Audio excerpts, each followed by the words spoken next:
कपड़े हो गए छोटे, लाज कहां से आए। रोटी हो गई ब्रेड, ताकत कहां से आए। फूल हो गए प्लास्टिक के, खुशबू कहां से आए। चेहरा हो गया मेकअप का, रूप कहां से आए। शिक्षक हो गए ट्यूशन के, विद्या कहां से आए। भोजन हो गए होटल के, तंदुरुस्ती कहां से आए। प्रोग्राम हो गए केबल के, संस्कार कहां से आए। और आदमी हो गए पैसे के, तो भैया दया कहां से आए। धंधे हो गए हाई फाई, बरकत कहां से आए। भक्ति करने वाले हो गए स्वार्थी, तो भैया भगवान कहां से आए। और रिश्तेदार हो गए व्हाट्सएप के, तो आपसे मिलने कहां से आए। मंदिर के बाहर एक खूबसूरत सच लिखा हुआ था, अगर भगवान उपवास करने से खुश होते तो इस दुनिया में बहुत दिनों तक खाली पेट रहने वाला भिखारी सबसे सुखी इंसान होता। उपवास अन्न का नहीं, विचारों का करें। इंसान खुद की नजर में सही होना चाहिए, वरना तो दुनिया भगवान से भी दुखी है। चिड़िया जब जीवित रहती है तो चींटियों को खाती है, लेकिन वो जब मर जाती है तो चींटियां उसको खाती हैं। इसीलिए इस बात का ध्यान रखो कि समय और परिस्थितियां कभी भी बदल सकते हैं। इसलिए कभी किसी का अपमान मत करो और कभी किसी को कम मत आंको।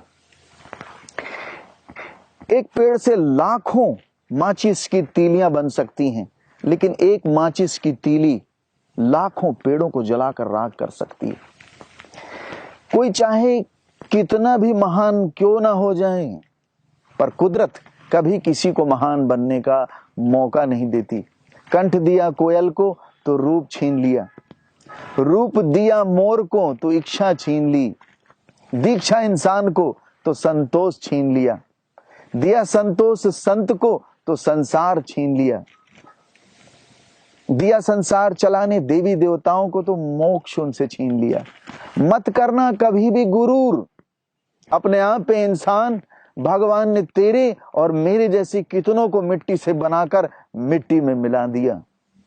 इंसान दुनिया में 3 चीजों के लिए मेहनत करता है। पहला, उसका नाम ऊंचा हो।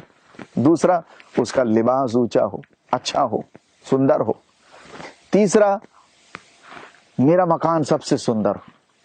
लेकिन जैसे वो मरता है, भगवान उसकी इन तीनों चीजों को ही सबसे पहले बदल देते हैं। पहला, उसका नाम हो जाता है मिट्टी।